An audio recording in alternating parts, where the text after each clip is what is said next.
Amid the crisis of players jumping ship from Colorado, Deion's perspective might just end up swaying doubts out of the Buffs fans. Ever since losing valuable players like Dylan Edwards, Cormani McClain, and Xavier Smith from the team, there's been a lot of eyebrows being raised over Coach Prime's competence, but it looks like he's prepared for the upcoming season. Deion Sanders, the HC for the Colorado Buffaloes, lost a lot of his credibility when he witnessed an exodus among his team's roster. During the 2022 season, Colorado had over 83 players who came to Boulder on scholarships, and by April of this year, they were only left with 20 in the roster. Things seem to be falling apart, but according to Coach Prime, he is prepared well for this season with new players coming in to restructure the roster. On the May 13th episode of the pregame show, the hosts were seen discussing the future of the Colorado Buffaloes since the transfer portal hasn't been too kind to Coach Prime's team. Later, they reacted to a video of Deion reassuring the fans that the team is doing well despite the departure of players like Cormani McClain and Xavier Smith. Deion invoked the names of BJ Green, Carter Stroutmeyer, and others in an attempt to give an insight into the Buffs' game plan. He said, "I love what we have in our offensive line. We have several safeties. Remember Carter Stoutmeyer comes back?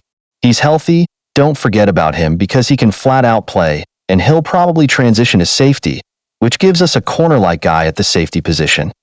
He went on to explain that he has players he's trained since they were kids joining the roster as well, adding, "We got Hood last week from Auburn, which is another starting corner. Don't forget BJ Green is coming, who played for me when he was 6 years old, 7 years old. So, I love the depth.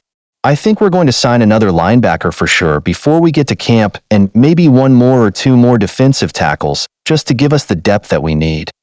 Even though Deion has been facing a lot of turmoil regarding his reputation and the team itself, it looks like he's not too worried about the Buffs' future and will take the challenge of the NCAA as the headstrong coach he is.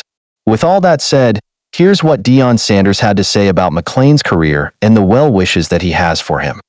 The past few weeks were quite tumultuous for Deion and the Buffaloes since their reputation on social media was getting dragged through the mud every day. Ever since McClain came out with his story of departure from Colorado, Shedur's attacks reflected poorly on the QB and also on Deion for letting his son speak harshly about the former recruit. Deion has seen his fair share of consequences concerning McClain, but spoke about how he wishes nothing but success for the young five-star prospect, adding, "I want the best for McClain, man. I really do. I want that kid to soar. I want him to man up. I want him to be the best possible athlete and human being and person that he could possibly be. I don't dislike any of the kids that may leave, man, because I just want the best of them." Thus, now that the dust has settled and the next season draws closer, hopefully, all parties involved can move on and have tunnel vision for the betterment of college football.